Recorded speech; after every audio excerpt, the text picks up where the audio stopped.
Ok, então vamos iniciar mais uma aula, né, de microeconomia 3. Olha, a aula de hoje é escolha sobre incerteza, né? Então, esse tema aqui, ele é, digamos assim, um estudo um pouco mais avançado, né, sobre a teoria do consumidor. E a teoria do consumidor, quando a gente viu lá em micro 1, ela era, digamos assim, uma teoria estática, assim, no sentido de que você faz as escolhas e tem a clara certeza de que o bem que você está escolhendo ele não vai depender de um processo aleatório. Né? Então, na verdade, todo o processo que a gente vê em microeconomia 1 é um processo na qual o indivíduo ele tem certeza sobre os bens que ele está adquirindo. Né? E a escolha sobre incerteza é exatamente isso, quando o resultado ou o bem em si ele depende de uma questão aleatória, né, probabilística. Então a gente está fazendo uma escolha em qual resultado a gente não tem certeza, né, qual vai ser no final. Então por isso que a gente faz essa análise da escolha sobre incerteza. Né. Os primeiros economistas a trabalharem, né, a desenvolverem esse tópico ali na década de 20 ali, foi John von Neumann, né, que é um matemático, na verdade um matemático que contribuiu em várias áreas, né, além da economia, também na física, na robótica, é um cara bem diverso. Eu não tenho certeza, mas ele é de um daqueles países do leste europeu, se não me engano ali, Bulgária, alguma coisa assim. E o Morgenstern também, que é um economista que puxou, né, o John von Neumann a trabalharem junto e a desenvolver, na verdade, a parte de teoria dos jogos, né, que eles estavam desenvolvendo, mas depois complementaram com essa questão da incerteza, né? Então é basicamente ali, década de 20, década de 30, que vai se desenvolvendo tanto a teoria dos jogos como essa questão da incerteza. Né? Então vamos lá. A gente vai, na aula de hoje, falar algo sobre o valor esperado. Como eu falei para vocês, a gente está falando de incerteza, então necessariamente os métodos básicos de estatísticas vão ser utilizados aqui. Se já teve estatística 1, vai ser tranquilo, assim, não tem nada demais, assim. Inclusive, se você não fez por um acaso, ainda assim eu acredito que tá de forma tão simples, né, que é a estatística inicial, que não vai ter problema, que dá para fazer um entendimento, mesmo que seja a primeira vez que você esteja vendo essas questões de valor esperado. E aí, para que a gente vai fazer isso, né? A gente vai ver que a incerteza envolve uma questão de risco, né? E risco é que você não tem certeza sobre o resultado, então há um risco de que o resultado esperado não ocorra. Né? E isso só pode acontecer quando existe certa variabilidade, né, sobre esse resultado. Então a gente também vai falar um pouco sobre essa questão do risco. Né? E aí sim, né, vai ter uma teoria por trás de como é que ocorre então as escolhas sobre bens que têm essa certa incerteza, né? Porque são uma escolha sobre, por isso que a definição é de uma escolha sobre incerteza. Aí, em cima disso, também a gente vai ver que o método de utilidade, que é o que a gente estava utilizando até aqui, ele sofre uma pequena alteração, é necessário, né? Para os bens que a gente está acostumado a tratar, daqueles bens que, como eu falei para vocês, a gente tem certeza sobre o estado deles final, o estado atual. Então a gente usava uma certa comparação entre os bens, né, para formar nosso nível de utilidades, comparando um bem com o outro. Aqui a gente vai ver que a gente vai ter que modificar um pouco esse aspecto, né? E essa modificação é chamada de utilidade esperada, né? Acredito que vocês já tenham lido alguma coisa nos livros, mas aqui está bem sintetizado esses pontos, né? Por fim, vamos falar sobre a aplicação, né? Que na verdade vai ser os estudos de caso que eu falei para vocês, né? Que a gente vai então separar por cada aluno um estudo de caso, ok? Bacana. Então, dito isso, esse vai ser o roteiro da nossa aula, né? Que nós vamos iniciar, então, esse estudo ou essa ideia, né?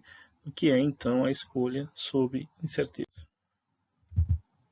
Então, tem algumas hipóteses que é interessante levantar aqui, né? Bom, os consumidores ou investidores são consumidores, a gente está falando ainda, como eu falei, de uma extensão da escolha do consumidor, mas vocês vão ver pelo tipo de bem que a gente está tendo ou vai tratar aqui, cabe também chamar esses consumidores de investidores, porque eles estão, na maioria dos casos, obtendo algum título, né, que pode lhe dar algum retorno. Então, normalmente ativos financeiros, né, ou até mesmo jogar na loteria, ou algum ativo que é, de certa forma, um investimento. Então, por isso que aqui consumidores e investidores, a gente tem essa barrinha aí, né? Porque é o tipo de bem, né? Como se a gente estivesse falando de bens mais no sentido da área financeira. Não somente esses, mas vai ser muito apropriado nesse sentido que muitos deles vão ser desse tipo, né? Existem outros bens também que têm certa probabilidade que não são da área financeira. A gente vai falar alguma coisa sobre isso também. Então, podem tomar decisões de dois tipos, aquelas nos quais têm convicção sobre o resultado, o que podemos denominar como certeza, que é o que a gente tratou lá em micro 1, né? E aqueles no qual o resultado depende de certa aleatoriedade, o que podemos caracterizar como escolha sob incerteza. Então, é isso que eu falei para vocês, é esse tipo de bem que a gente vai estar falando aqui nessa aula. E essa é uma hipótese, então, né, que existe esses bens. A incerteza sobre o resultado separado também pode ser conceituada como risco, pois existe a possibilidade de diferentes resultados. Vamos considerar por hipótese que conhecemos as probabilidades para a ocorrência de cada resultado. Claro que pode ser mais difícil, assim, a gente pode entrar também numa discussão sobre a questão de se você conhece ou não as probabilidades. Mesmo que você conheça, aí é tranquilo, essa hipótese que a gente está levantando aqui para facilitar a nossa análise, mas mesmo que você não conheça, existe também a probabilidade de você ter um conhecimento a priori das possíveis probabilidades, né, dado que você tenha algum conhecimento sobre a ocorrência dos eventos. Então, você pode, digamos assim, fazer uma estimação mental, digamos assim, de qual é as probabilidades daqueles eventos ocorrerem. Então, você tem certo conhecimento a priori, né? Isso é algo que é discutido em alguns dos livros, né? A gente não vai se aprofundar tanto, a gente vai simplesmente considerar uma hipótese que vai simplificar a nossa análise de que nós conhecemos, né, as probabilidades de forma a priori dos eventos que vão ocorrer. Então, esses consumidores e investidores tomam decisões em cima da expectativa de ganhos advindos do valor esperado de um determinado resultado. Então, ou seja, há um estímulo a tomar uma decisão que é os ganhos. E os ganhos, de forma, como eles são aleatórios, como eu falei para vocês, então existe um valor esperado. Então, é em cima desse valor esperado que a decisão dos consumidores é tomada. E além disso, né, do risco, e aí a gente vai definir o risco aqui através da variabilidade desses resultados, ok? Então, esses são os dois conjuntos de uma função utilidade, né? O risco, a variabilidade e o valor esperado. Então, veja bem, o indivíduo continua indo atrás de um resultado, de um ganho, né? Mas, ao mesmo tempo, ele deve considerar, na sua função utilidade, uma certa variabilidade. E, claro, que a gente vai ver que isso vai um pouco além desse fato. O risco pode ser sintetizado através de uma ou mais medidas de dispersão. Normalmente, é utilizado o desvio padrão da média, esse vai ser o mais comum para esse tipo de análise, definido então pela raiz da variância, que por sua vez é a média ponderada dos quadrados dos desvios. A gente vai falar por menor de cada um aqui, né? Por fim, os consumidores podem ser classificados perante suas ações frente ao risco. Então, como eu disse para vocês, o que é um pouco a mais disso? Claro que o valor esperado vai ser importante, então a expectativa de ganho e também o risco, ou seja, a variabilidade, mas também cada indivíduo, novamente, né, vai ter sua própria função de utilidade, digamos assim. Então, esses fatores vão afetar os indivíduos de forma diferente. A gente então vai poder classificar, dependendo do comportamento de cada indivíduo, que posição, digamos assim, ele toma perante o risco, assim, dependendo do tipo da posição que ele tomar, a gente já sabe que conjunto de preferências ele engloba, né? Ele vai ter a sua ação frente ao risco, é isso que a gente vai ver então na aula de hoje. Então, assim, valor esperado, como eu falei para vocês. Então, suponha x, assim, um número de n eventos que x pode assumir, que pode ocorrer, os resultados, né? Aí vai de x1 até xn, os resultados possíveis que podem ocorrer para esse bem, tá ok? De tal forma que o valor esperado de x pode ser definido da seguinte forma, então. Tá aqui o valor esperado, né? Então você já tem visto isso em estatística, é tranquilo. Temos então P1 vezes x1, e aí até n, né? P2 vezes x2, P3 vezes x3, até Pn vezes xn, que é x. X são os eventos, são os valores, né? que x pode assumir, e P são as probabilidades de ocorrência desses valores, né? Então todo o vetor PI, digamos assim, são os vetores de probabilidades que estão associados aos n eventos na qual x1 pode ser definido, o valor de x1 pode ser definido de x1 a xn. Então a gente faz uma generalização de valores que x pode então assumir. Portanto, temos a seguinte condição, né? Dado que a gente está falando de uma probabilidade, a gente sabe que o total das probabilidades deve ser igual à unidade, ou seja, 100% dos eventos, né? A gente vai ter aqui nesse estudo. Então, veja bem que isso aqui é estatística simples, né?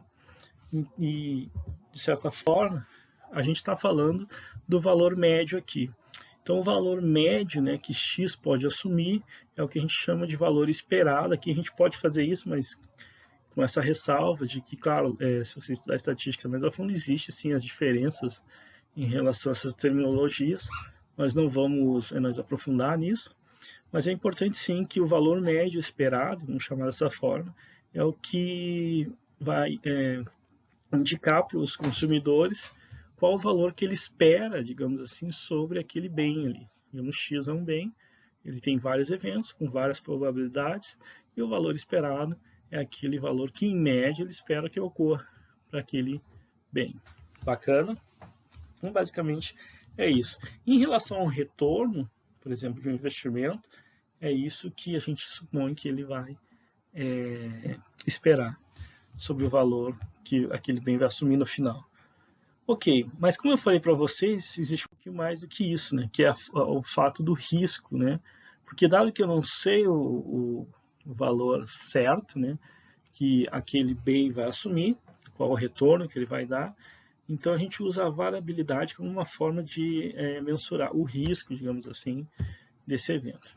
Então o risco pode ser mensurado conforme a variabilidade dos valores dos eventos, ou melhor, quanto eles se afastam ou se aproximam do valor médio esperado.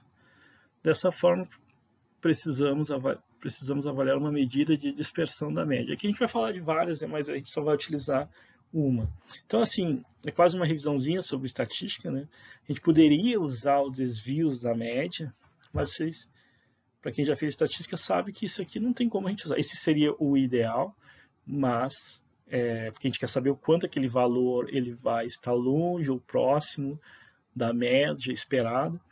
Então, os desvios da média seriam interessantes, só que, obviamente, o problema de fazer um cálculo do desvio do total, um índice, né, de desvios da média diretamente, é que o somatório necessariamente, se você não calculou errado, né, a média, vai ser zero, né? Então, a gente tem esse problema que a soma dos desvios é zero. Então, por isso que não se utiliza em estatística a soma dos desvios diretamente.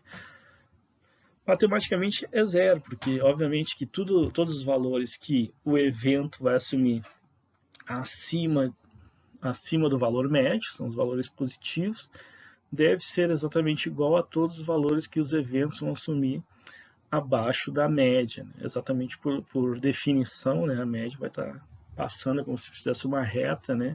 entre os pontos aleatórios desses eventos. E, obviamente, todos os pontos negativos que estão abaixo da média devem ser de uma proporção igual a todos os pontos que estão positivos e acima da média. Então, o somatório necessariamente é zero, então ele por si só não é um índice que vai nos dizer nada. E por conta disso é que a gente faz essa volta, né? Vai lá e procura uma forma de dispersão melhor. Né? A priori, a gente poderia usar a variância, porque a variância ela consegue lidar com esse problema, ou seja, você vai elevar os desvios ao quadrado, né? Os desvios da média ao quadrado, e isso elimina todos os eventos negativos, né? Todos os valores negativos, digamos assim, e dando então um valor que me diz, de certa forma, o quanto de dispersão existe em relação à média. Então a variância ela poderia assumir esse quesito, né? Por conta disso. Aí eu tenho sim uma forma de quantificar o quanto veio a variar, claro que em termos que ao quadrado, né? Eu tenho de desvios da média. Só que assim, é um índice muito importante para a estatística, ele é utilizado para fazer teste de hipótese, para econometria você melhorar e entender se os seus parâmetros são eficientes e coisa e tal. Mas a questão aqui é que para analisar diretamente os bens, o indivíduo ele quer saber o quanto o valor aproximado, né, ou real, digamos assim, está se distanciando do valor médio que ele espera ocorrer. Essa é a questão. E a variância, obviamente, como a gente está levando ao quadrado, né, todos os desvios, eu vou ter então uma super estimação assim dessa variação. Então, por isso, pessoal, que para nós é mais importante sim o desvio padrão, que nada mais é que aí sim você tirar a raiz, né, da variância, e aí você tem uma ideia de quão longe, né, está os valores reais assim que um investimento, digamos assim, um ativo, ele pode variar em torno da média. Né? E aí, claro, quanto maior ou quanto menor, então eu vou ter um indicativo de risco, digamos assim, né? Porque quanto mais próximo da média, né? Ótimo, então tem um baixo risco para investimento, e quanto mais longe da média, digamos assim, o desvio padrão estiver, então significa que a minha variabilidade é maior desse investimento, portanto o risco também de não conseguir, talvez, o valor médio é maior. Okay? Então a medida mais utilizada para avaliar o risco de retorno esperado é o desvio padrão, pois relata a magnitude aproximada do desvio que os eventos em X têm em relação à média. Bacana. E aí, como eu falei para vocês, aí depois que você encontrou, né, a variância dos desvios, né, você só tira a raiz e aí você tem o desvio padrão, então, que nada mais é que tirar a raiz da fórmula da variância, ou da variância, né, se preferir. Então, basicamente, assim, de estatística é isso. Então, você usa esses indicadores básicos, né, digamos assim, da estatística, para ter uma ideia de se os bens, né, que apresentam resultados aleatórios, se o valor que você espera dele, o que você espera ganhar dele, tem maior ou menor risco, ou seja, tem maior ou menor variabilidade, e nesse caso, qual é o tamanho do desvio padrão. Beleza? Tranquilo, pessoal? Então, assim, claro, tem muita equação aí, talvez você já tenha visto isso em estatística, talvez não, mas para ficar mais tranquilo ainda, nada melhor que fazer um exemplo numérico. Então, vamos fazer um exemplo numérico aqui, para ver se a gente consolida melhor esse conhecimento. Então, assim, vamos supor um indivíduo que queira investir R$1.000 e ele tem duas possibilidades de ganhos anuais. Então, ele tem dois tipos de investimento que ele pode fazer, beleza? Vamos considerar T1, o título de investimento 1, que é uma carteira de investimentos dos setores mais conservadores, como construção civil, títulos públicos, etc. Ou seja, algo que não tenha muito risco. Mas não vamos adiantar, mas vamos tentar entender por que não tem. Bom, ela tem uma possibilidade de ganho, então, de R$300. Isso aqui é tudo hipotético, ok, pessoal? Não vamos procurar essa carteira só para a gente exemplificar esse conhecimento. Então, assim, R$300 com probabilidade de 50% disso acontecer, ou R$100 com probabilidade de 50% também de acontecer. Então vai acontecer entre um e outro, né? Tem 50% de cada um desses valores acontecer no final do período, ou seja, no final de um ano, né? Depois que você investiu R$1.000. Também tem o título de investimento 2, esse T2, né? Que é uma carteira de investimentos em setores de tecnologia, como startup, criptoativos, etc. Ou seja, que tem uma maior volatilidade e tem a possibilidade de ganho de R$50, ou seja, inicialmente pode dar baixo, né? E com probabilidade alta de 80% disso acontecer, mas também, todavia, tem uma possibilidade de um ganho significativo, né? De R$800, né, em relação ao que você investiu, mas com uma probabilidade baixa, de só 20%. Né? Pode ser que dentro dessa carteira, um ou outro desses investimentos dê muito certo, dê um bom retorno nesse ano e acaba tendo um resultado significativo. Contudo, com baixa probabilidade de acontecer, 20% só. Okay? Então, vamos supor essas duas possibilidades. Aí, o que a gente vai fazer? Vamos calcular o valor esperado de cada uma, né? Bom, está aqui, né, o condensado do que a gente viu ali, as probabilidades e o retorno de cada uma dos títulos, né, o T1 e o T2. E aqui, então, o cálculo do valor esperado. Né? A gente vai pegar a probabilidade de 50% vezes R$300, mais a probabilidade de 50%, 0,5, né, vezes R$100. Aí, calculando isso, né, o primeiro vai dar 150, é a metade, e o segundo vai dar 50. Então, o valor esperado dessa carteira seria de R$200 no final do período, o valor esperado, médio, né? Já a segunda carteira, o valor esperado seria, então, 80% vezes R$50, que é a maior probabilidade de ocorrer, né? 80%, 0,8 vezes 50, mais 0,2, ou seja, 20% vezes os R$800. Então, o primeiro caso vai dar 40, o segundo caso 160. Então, o valor médio esperado também é R$200. Então, veja que ambos os investimentos, ambos os títulos, né, pagam um valor esperado, ou seja, apresentam um valor esperado idêntico, igual, né, de R$200. Até aí tudo bem, assim. A priori, né, o valor esperado é o mesmo, mas, claro, como a gente falou, a avaliação tem que ir além somente do valor esperado. Isso que eu espero acontecer. Vocês vejam que as probabilidades são diferentes, né, para os eventos. Então, o que a gente vai fazer? O próximo passo é calcular uma medida de dispersão.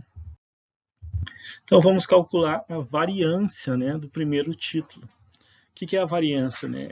Eu pego, então, 300, né, que é o evento que pode ocorrer, menos a sua média, que é 200 ao quadrado, né, os resíduos ao quadrado, vezes a probabilidade, que é 0,5, mais 100, que é também um dos eventos, menos o valor médio, que é 200, elevado ao quadrado, vezes 0,5.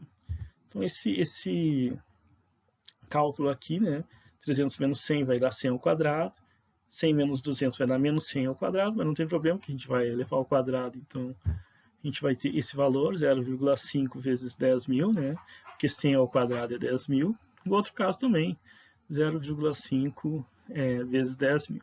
Metade de 10.000 mais metade de 10.000 dá 10.000, né?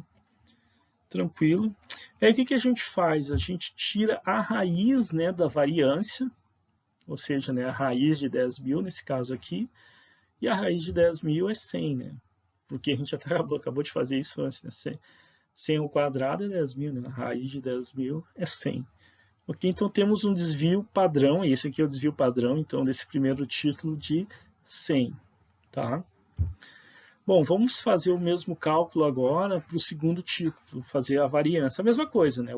Os desvios ao quadrado. Então, temos o evento igual a 50, no primeiro caso, né? Com 80% de chance de ocorrer, menos a média, que é 200, mais 20%, 0,2, vezes 800, que é o evento maior, menos a média, que é 200, ao quadrado. E aí a gente vai ter, então, 0,8 vezes 150 ao quadrado, né, que é a diferença de 50 com 200, mais 0,2 vezes 800 menos 200, que é 600 ao quadrado. Mesmo negativo vai ficar positivo, então a gente tem 0,8 vezes 22.500, se você fizer a conta aí, 600 ao quadrado, dá 360.000, né, vezes 0,2. Se você fizer, eu não vou fazer por menor, vou dar o resultado já, mas o resultado, se vocês calcular aí, vai dar 90 mil, né? A variância então é 90 mil. Claro que agora a gente vai tirar a raiz quadrada para ter o desvio padrão, e nesse caso, 300 ao quadrado, né? Isso está tudo redondo, por isso que o exemplo é bacana, para a gente não perder muito tempo quebrando a cabeça, mas está redondinho, ou seja, raiz de 90 mil é 300. Bom, com isso a gente já tem então mais informação, né, sobre esses dois títulos. A informação é que as variâncias são essas, né, e o desvio padrão são esses. Bom, dá para notar então claramente que o título mais conservador, pela característica mesmo que eu mesmo citei antes, né, já foi um spoiler, né, desse resultado, é que o desvio padrão é menor, né, para o título mais conservador. Portanto, o investimento em T2 apresenta maior risco, porque tem um desvio padrão maior, em relação ao retorno esperado. Tá? Por consequência, claro, né, o T1 tem menor risco por ter menor variabilidade. Então, ele tem esse desvio padrão em relação à média, que é ou menos 100, ou seja, você em vez de ganhar 200 vai ganhar 100, ou vai ganhar 300, né? Que é mais 100 no caso. Então, tem essa variabilidade em relação ao valor médio. Então, você sabe que o risco é menor, porque o outro, né, digamos, investimento, a variabilidade é bem maior, né? Então, ali em relação aos 200, você pode ter uma perda significativa, até um ganho significativo, mas é um risco maior, né, você apostar nele por conta disso. Bacana? Tranquilo, pessoal? Então, vamos continuar aqui. Bom, agora que a gente entendeu, digamos assim, essa questão desses tipos de bens e como a gente tira o valor esperado e entende quais são os riscos associados a ele, que tem a ver com a variabilidade em torno da média, aqui a gente tem também que apresentar os tipos de preferências que os indivíduos têm em relação ao risco. E ali eu não perguntei para vocês se vocês preferem título 1 ou título 2. Por quê?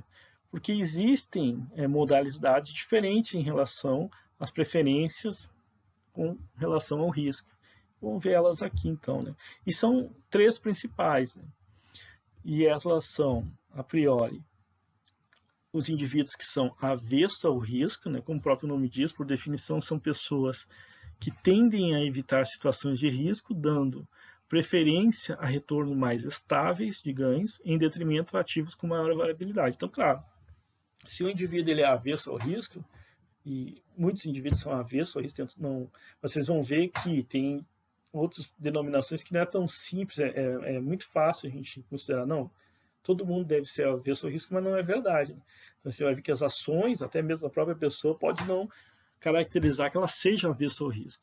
Mas, por definição, uma pessoa avessa ao risco seria exatamente isso, uma pessoa que está tentando evitar qualquer variabilidade e ela prefere ganhos mais certos, assim, mais estáveis, para mesmo que sejam, em outros casos, aqui a gente está considerando o mesmo valor, né, esperado, mas mesmo às vezes um valor menor, mas que tenha, digamos assim, menor variabilidade, menos risco, a sua pessoa que é avessa ao risco, ela vai tomar. Mas aqui a gente está utilizando um exemplo em que o valor esperado é o mesmo. Então, se o valor esperado é o mesmo, uma pessoa que é avessa ao risco sempre vai preferir aquele com menor variabilidade, ou seja, com menor risco, né? Dado que o retorno é o mesmo, eu prefiro aquele que tem menor risco. Isso que seria uma pessoa avessa ao risco, né? Bom, uma pessoa neutra ao risco, nesse caso os indivíduos são indiferentes entre ativos de maior ou menor risco, desde que tenham o mesmo valor esperado entre os ativos. Então, se o valor esperado novamente é o mesmo, e esse indivíduo não se interessa com a questão da variabilidade, ou seja, do risco, nós podemos dizer que esse tipo de ação, então, é de um indivíduo neutro ao risco. A gente vai ver que, às vezes, existem motivos para você tomar ações desse tipo, de certa forma, neutralidade ao risco, mas que, no final, tenha como situação uma redução do risco. Eu vou comentar algo sobre isso mais adiante. E tem os amantes do risco, né? Que aí, obviamente, seria o caso de pessoas que aí sim preferem tomar mais riscos. Existem algumas pessoas que, mesmo com incerteza sobre o valor esperado, apostam em ativos mais arriscados, com baixa probabilidade de ganhos maiores, Isso porque valorizam, atribuem certa utilidade ao risco. A gente vai ver isso mais adiante, mas essa questão da utilidade. Mas essa questão da pessoa que é amante de risco, claro que existe certa emoção assim em você jogar ativos aleatórios que tem baixo risco de você ganhar, mesmo assim você aposta nisso. Né? Então, um apostador, um jogador, né? Às vezes pela emoção do jogo, ele está indo lá para uma banca, que a banca sempre tem uma probabilidade maior de ganhar o resultado do que o jogador em jogos de azar, por exemplo. E mesmo assim você joga, você gosta da emoção, você tem atribui outras utilidades àquele bem ali, que é o prazer de jogar, por exemplo. Então lhe dá maior utilidade, você acaba dando alguma utilidade ao risco. Então existe sim, né, bens que mesmo apresentando aleatoriedade que seja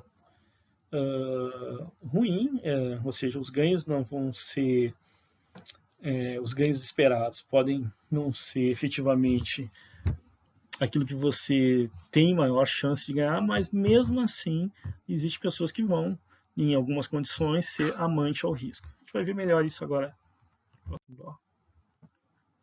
Então suponha, pessoal, para a gente entender melhor isso, um terceiro título agora, um de renda fixa, tá bom?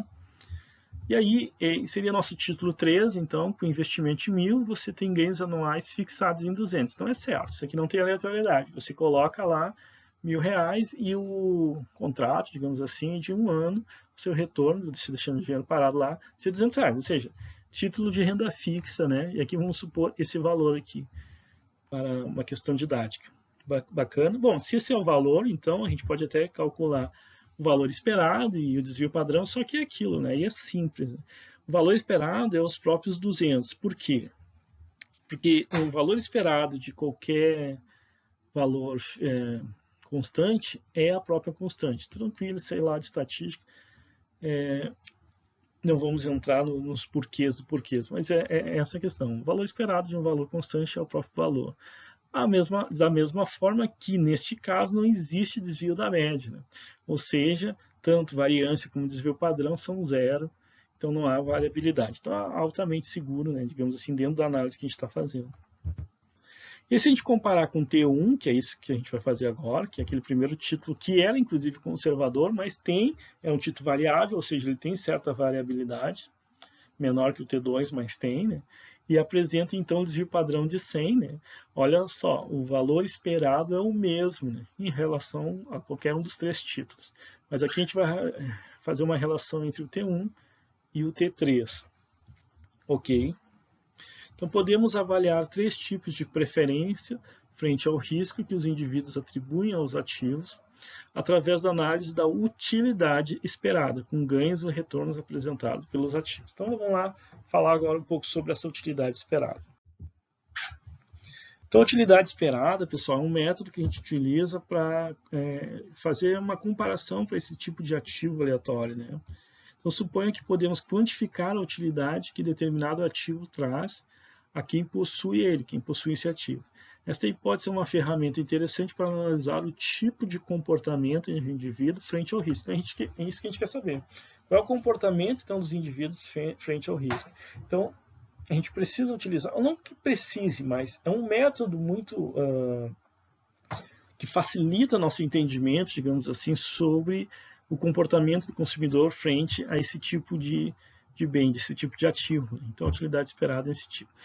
Então, portanto, esse conceito de utilidade esperada relaciona diretamente o ativo com um determinado nível de utilidade que ele traz ao indivíduo. Então, já é essa diferença que a gente tem entre aquela análise que a gente fazia lá em micro 1, né, que era relacionando dois bens.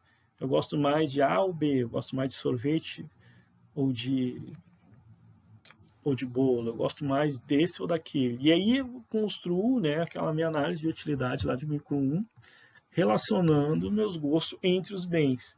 Aqui não, aqui a gente vai pegar esses ativos, ou esses bens que têm certo risco dos seus resultados, e aí eu não comparo com outros bens que são... Não faço isso, porque a natureza dos bens são diferentes. Mesmo que eles sejam aleatórios, eles são diferentes. Né? Comparar loteria com aposta em cavalo, ativo fixo com ativo variável. Tem alguma substituição, digamos assim, mas mesmo assim é ruim, Porque cada ativo, na verdade, tem uma natureza própria da sua aleatoriedade. Então, o que a gente faz? A gente cria um nível de utilidade, né, para avaliar aquele ativo em particular, somente ele. Então, veja bem, essa análise é importante, pois a comparação entre dois bens, como anteriormente feita na análise das curvas de diferença, nem sempre é possível quando os bens apresentam incerteza sobre o seu resultado. E por que não, né? Bom, em muitos casos, o indivíduo precisa tomar uma decisão se compra ou não um ativo de risco, se adquire ou não um bilhete da loteria, se faz ou não seguro para seu carro. Então, ele não está comparando necessariamente com outra coisa, mas eles só que a ideia é que quando é aleatória, então quando é uma questão de risco, de jogo de azar assim, então você faz a comparação de que você vai tomar essa atitude de adquirir esse bem ou não. Ok, então é uma análise individualizada para cada bem, para cada tipo, né, de bem aleatório. Então, por isso que a análise da utilidade esperada faz o quê? Compara somente esse bem com o nível de utilidade esperado que eu tenho sobre ele. Isso a gente vai ver graficamente agora. Então, vamos lá. Temos aqui o caso que eu falei para vocês dos indivíduos que são avessos ao risco, né? Então, vamos pegar aqui, e essa é a análise que a gente vai fazer. A gente vai botar o retorno esperado do ativo, né, em relação à utilidade que eu espero ter nele. Essa é a ideia. Então, o comportamento é crescente, ou seja, quanto maior o meu retorno, maior é a minha utilidade sobre esse bem. Okay? Então, a função utilidade do indivíduo ela é crescente. Okay? Essa é a ideia. Ela vai ter esse comportamento, desse formato, nesse caso específico. A gente vai ver por que agora. Vamos supor um ativo, que é aquele ativo, né, o T1, que ele dá um retorno de 100 ou ele dá um retorno de 300. Então, o retorno esperado, uma média entre esses dois pontos, seria um ponto médio aqui, que dá o nosso retorno esperado de 200. Então, seria uma média, né? A gente sabe que ele é aleatório, é um ativo, ele não é fixo, ele é aleatório, né? Então, ele dá um retorno variável, digamos assim, ativo com retorno variável. Então, é uma média que eu espero, né? A minha esperança é que ele dê 200. Ok?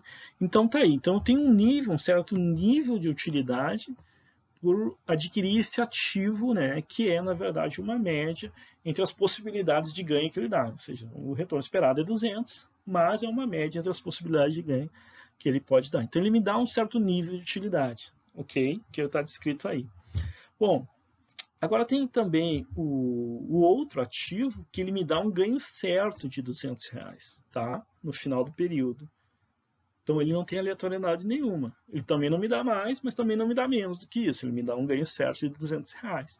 Aí o indivíduo que é avesso ao risco, ele atribui maior utilidade, um nível maior de utilidade a esse ativo que lhe dá, digamos assim, um retorno garantido, um retorno de 200, do que aquele ativo que lhe dá um retorno esperado de 200, mas com aleatoriedade. Pode ser que ele dê mais, pode ser que ele dê menos, ou seja, tem um risco de não dar esse valor.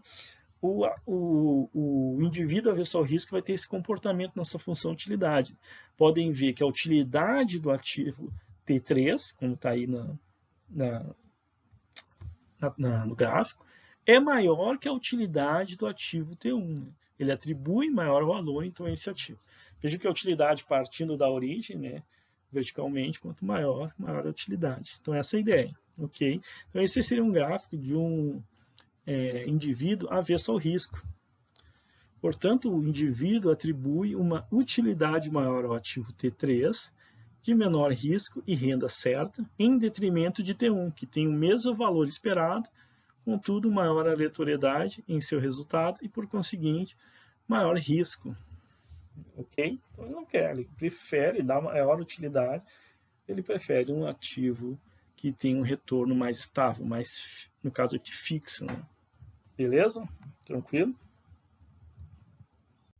Bom, o outro caso seria do neutral risco. Neutral risco é tranquilo, porque neutral risco é como se a utilidade do indivíduo fosse essa linha reta, assim.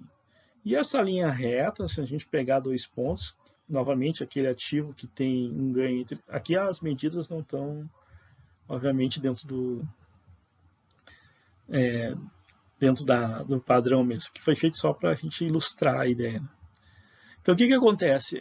A média também vai ser uma reta que vai, obviamente, estar no meio entre esses dois pontos e em cima da função utilidade. Ou seja, ele também, para ele, tanto faz se é um ativo de risco, que tem maior aleatoriedade, ou um ativo que dá um ganho certo.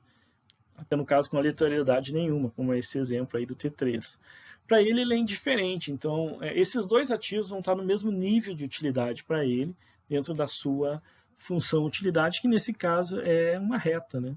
Então, indivíduos que são neutro a risco, ele não valoriza maior ou menor variabilidade, maior ou menor risco. Para ele é indiferente isso. A única coisa que ele valoriza, como a gente está vendo aí, é o retorno. Então, quanto maior o retorno esperado, aí sim, aí é maior utilidade para ele. Ele vai subir positivamente nessa reta aí, mas a aleatoriedade em si, não. Então, ele é neutro a risco. Indivíduos neutros a risco são indiferentes entre adquirir ativos o T1 ou o T3, pois ambos fornecem o mesmo nível de utilidade para eles, apesar de terem variabilidade diferente sobre o retorno esperado, ou seja, mesmo apresentando níveis de risco diferentes, ele é indiferente entre ambos. Bacana? Legal? Bom, enfim, né, os amantes do risco, né, aí teriam a curva de utilidade desse formato aqui, mais convexo, né?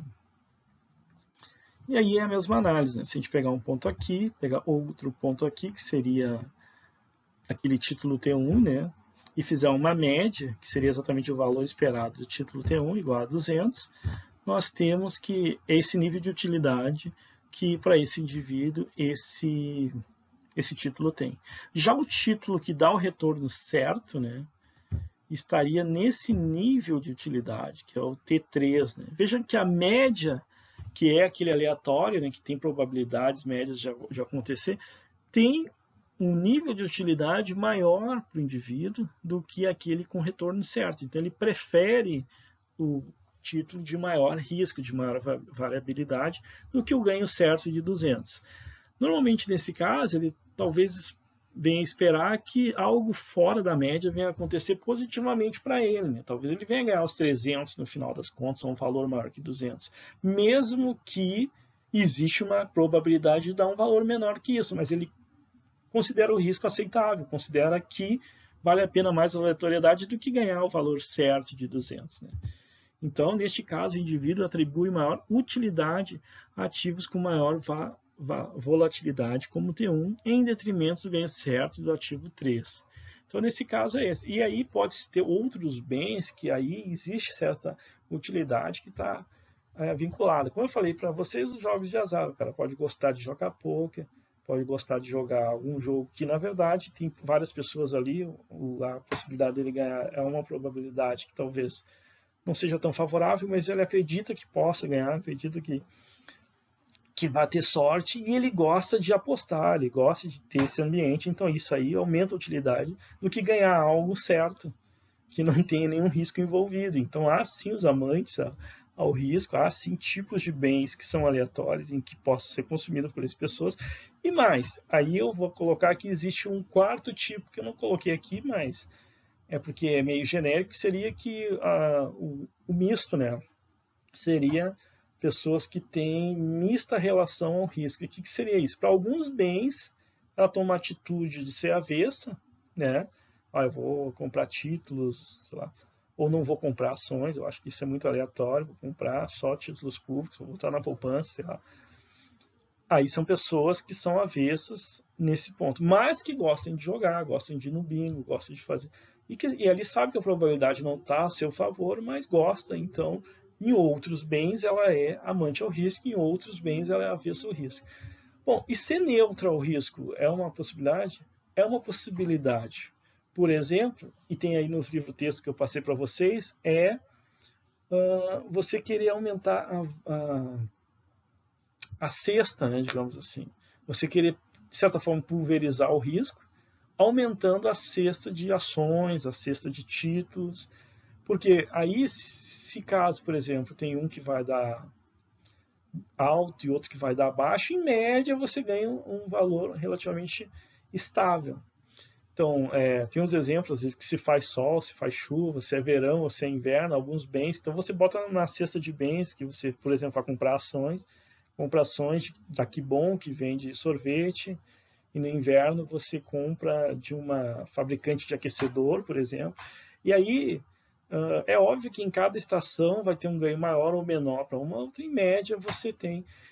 Então é certo assim, que se você quer aumentar, digamos assim, ter uma carteira mais diversificada, né, uma diversificação, de certa forma, você vai botar um conjunto de bens, né, que tem um risco menor, mas também algum outro conjunto de bens que tem um risco maior, exatamente para aumentar essa diversificação de uma carteira de investimento, por exemplo. Né? Então, aí talvez da forma como você fizer isso, você de certa forma é um pouco neutro ao risco, porque você está assumindo alguns investimentos um pouco mais arriscados, afinal de contas, mas que tem também a garantia de outros que são mais conservadores, e de certa forma você está neutralizando isso. Então você está sendo neutro um pouco aqueles que são um pouquinho mais arriscados. Então veja bem que essa aqui é uma análise a priori, né, básica ainda, mas que tem esse intuito de a gente entender, né, o comportamento então dos indivíduos, que a gente pode chamar aqui tanto de consumidores ou investidores, frente a bens aleatórios, a bens que há algum certo risco, né, no seu resultado de ocorrer. Bacana, pessoal? Mais ou menos bacana. Bom, então basicamente a aula de hoje era isso, né? Essa primeira visão básica sobre a questão da escolha sob incerteza, ok? E aí eu vou querer ver com vocês a questão das aplicações, né? Ou seja, dos estudos de caso, mas aí vou fazer isso de forma off, né? Ou seja, não gravando. Então a aula em si até aqui é essa, né? Ok? Espero que vocês tenham aproveitado. Eu vou a gravação eu vou finalizar, mas vocês continuem aí.